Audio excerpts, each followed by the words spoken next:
Okay, so lalabas na si Project Chrissy. Kasi may pupuntahan tayo ngayon. Surprise sa inyo, abangan nyo kung anong gagawin natin dito. Pero wala pa tayong nagagawa, oh. Wala nga tayong gas cap eh. Kukunin pa natin yan sa paint shop kasi pina-color match natin yung bumper natin sa likod. Pero ngayon, meron na tayong next upgrade after the EPS. So let's go, samahan nyo kami. Susunduin natin si Tusog. Lalabas natin si Project Chrissy. Let's go. Cold start.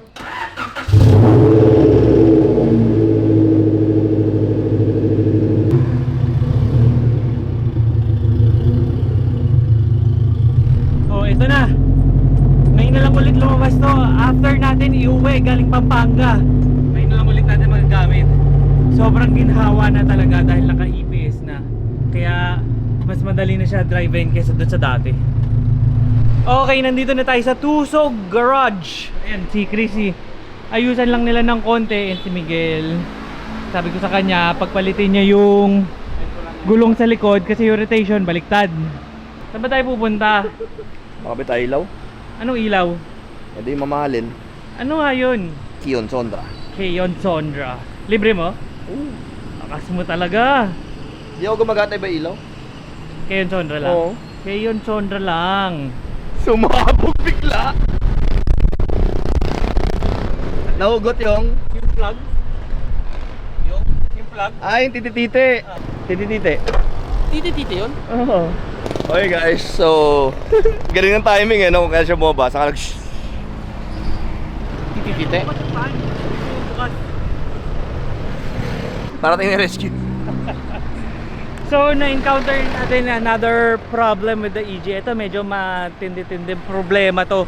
Kasi, nag-overheat siya ng, hindi naman sagad na sagad.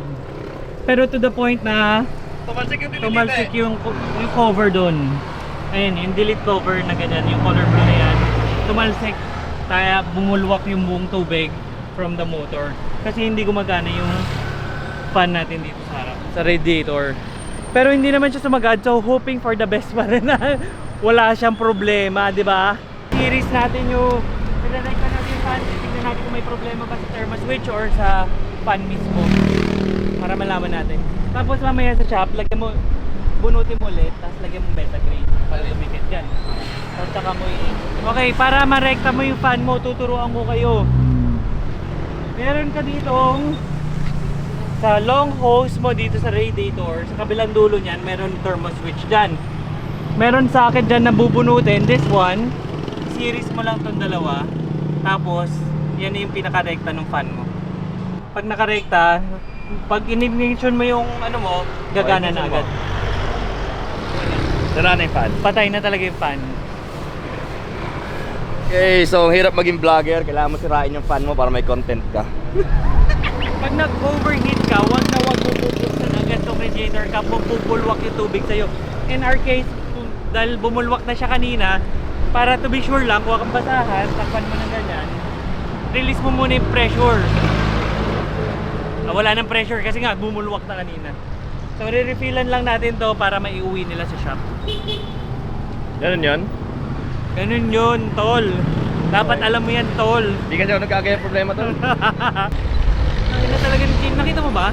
Pinanood lang nung bumulwak na, hindi man lang pinatay yung makina. Nakakatuwa talaga. Parang ano, Fast and the Furious.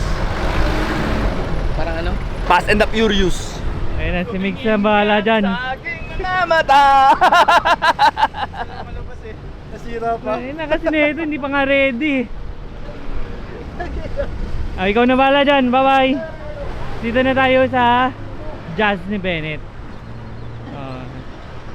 Ganda. Mga red accent. Naka ano pa to SR5. Dami ako. Ganda. Ganda yung may-ari pag meron ganito. Armrest, meron pa saksakan ng USB sa gilid. Shopee. I-review mo na yung kotse ni Bennett habang nandito tayo. Ito, Shopee finds. Tingnan mo ka, para tayong bumiyahing Alabang. Isang oras may biyahe natin. Talaga bro. Bennett, to the rescue! Okay guys, dito na tayo sa Mandaluyong sa Keyon Sondra. Unfortunately, hindi umabot yung EG. So, tara, papakainin ko kayo. Saan? Dito. Sa Kiyon Sonra? Di ba ilawan to? Anong, ayan ka na naman eh, parang yung sa mapleran eh. Sabi sa'yo, papakainin ko kayo eh. FX ano yan? ZB10. Mahal yung FX. Mahal eh, mahal pa eh. Mahal nun. Ito boss? Oo. Sulit pa kain ni boss ah. Mm-mm. May crispy pata pa. Kain, boss.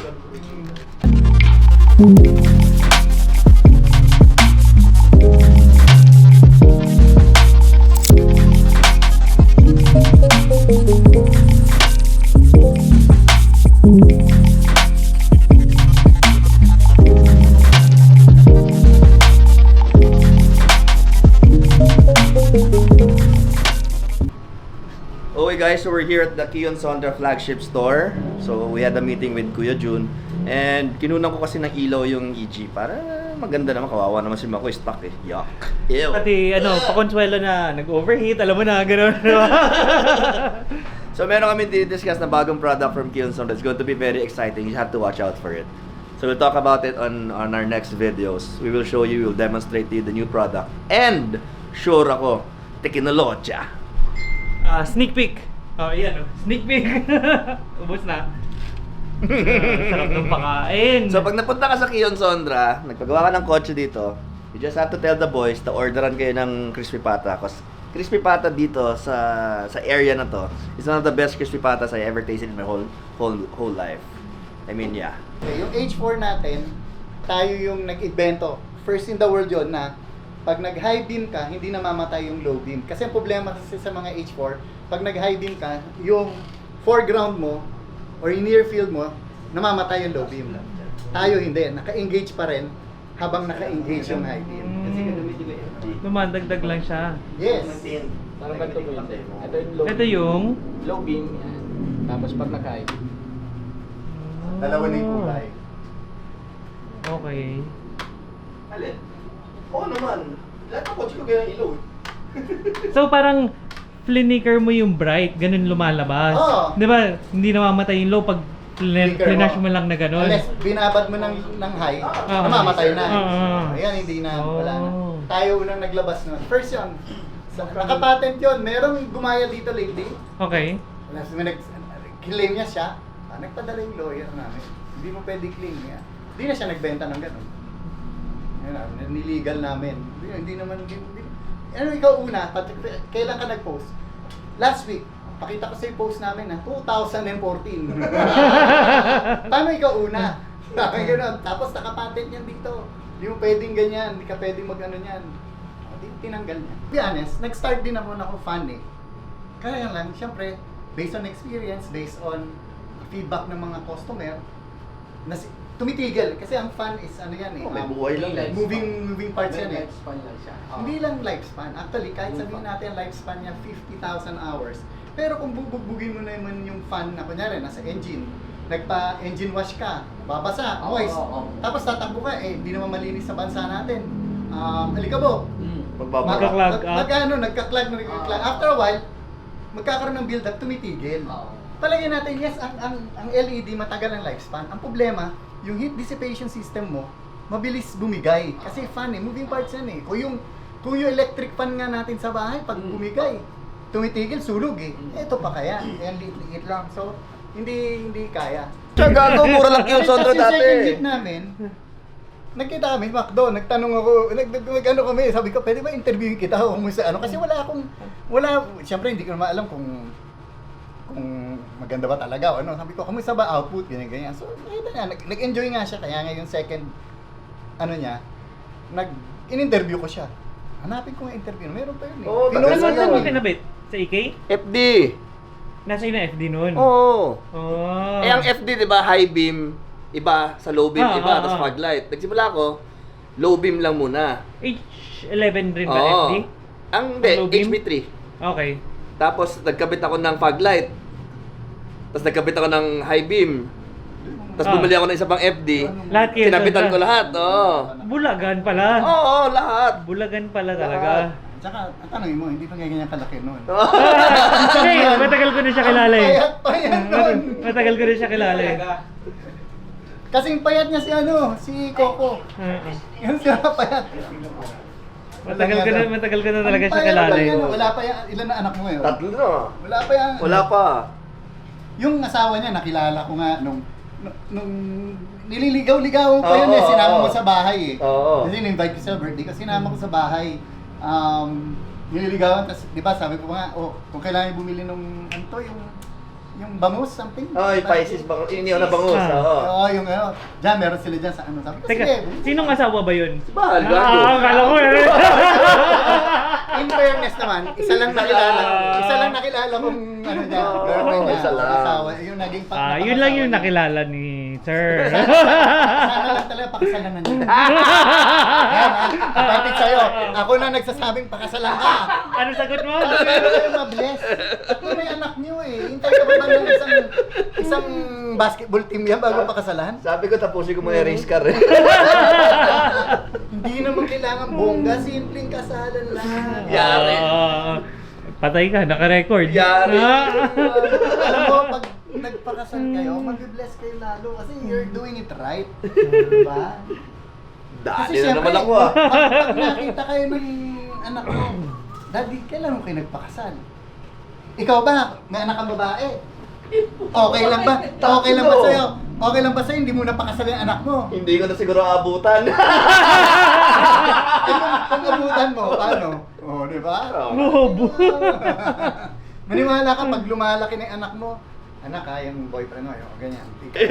Pakasalan ka muna. Alam ka. Sa ngayon, medyo ganyan ka. Alam ka, anong kotse ng boyfriend mo? Ayan, sample ng Keon Sondra. Bago lang to? Latest model Ayan to? yung pinaka-latest model. Ayan. Hindi pa masyadong ganyan ang itsura nung araw. At saka buti nga naging silver eh. Oo. Kasi nung naging red yan, parang ano eh. Oo. Alin? Naging red yung Ito, housing niya. ito, oo. yun. Binred yan eh. Inano ko binag. Tapos ganito mo siya makukuha, naka-flat out lahat. Yun nga sinasabi namin, kailangan mo i-spread out na ganyan.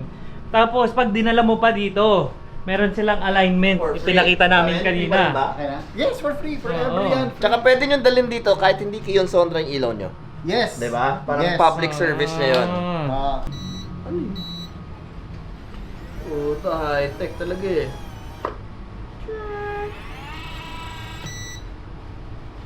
So ngayon lang ginawa yan? Oo nga eh. Oh! Sabi ko Fresh parang yan. pinindot-pindot lang na order, tapos inassemble, Manufactured tapos lalabas today na yan. ganun, di ba? Oo, today. Today sa restaurant, short menu.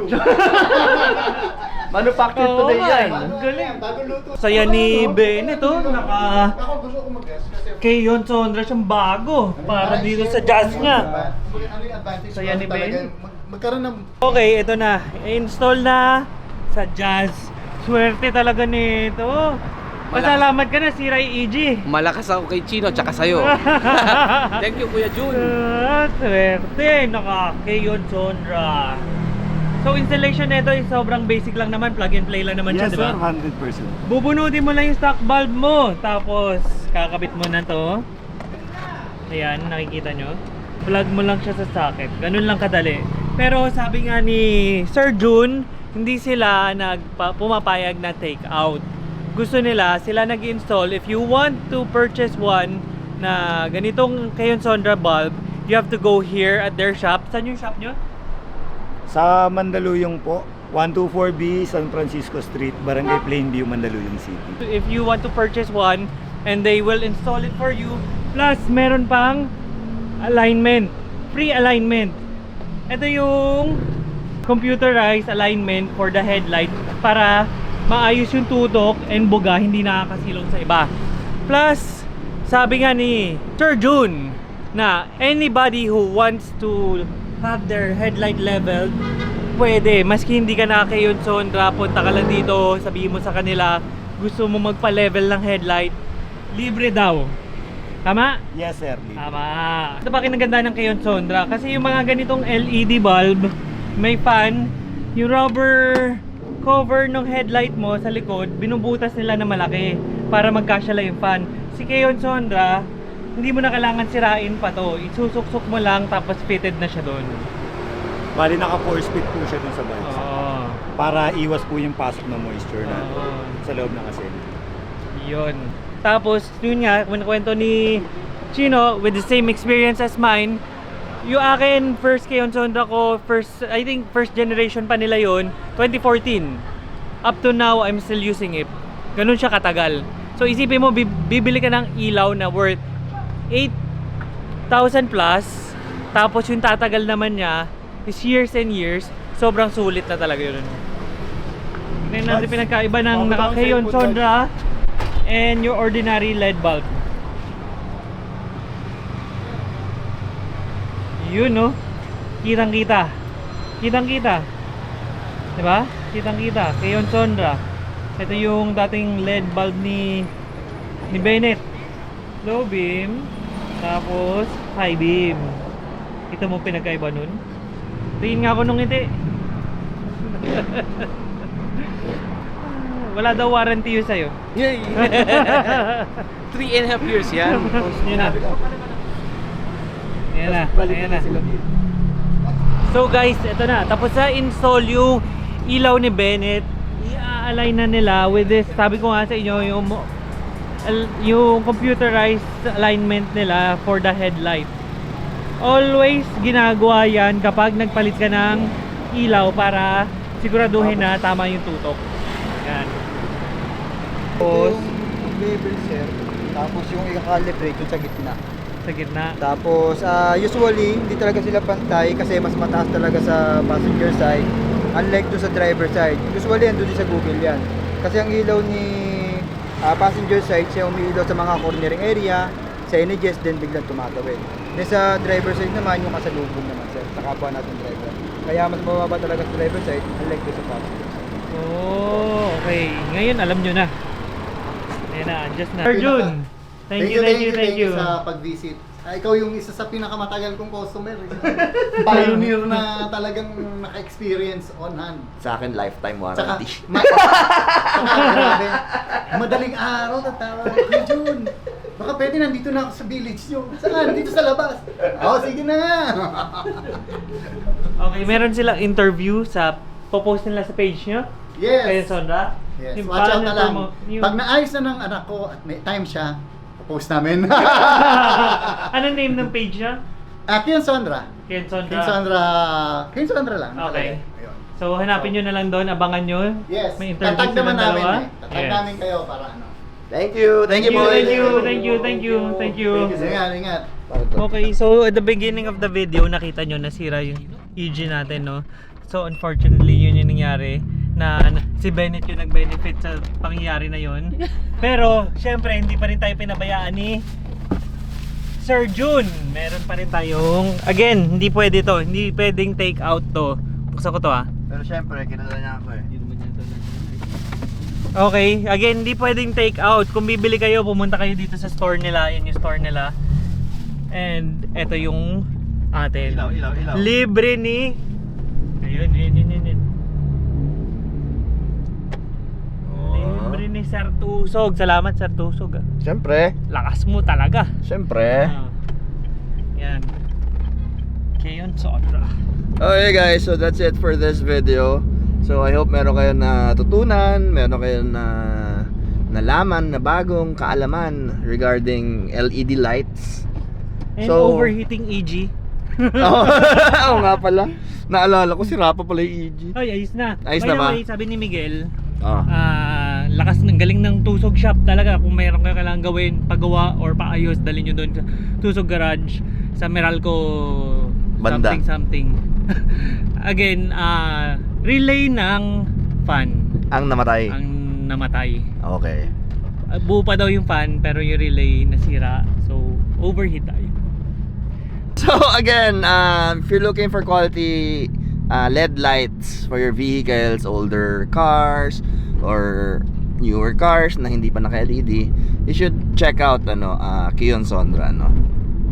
Kasi proven, I tested and proven, it's what I use. So if it's good enough for me, then most probably it's good enough for That's you. what I use also. So see you on the next. Bye-bye you.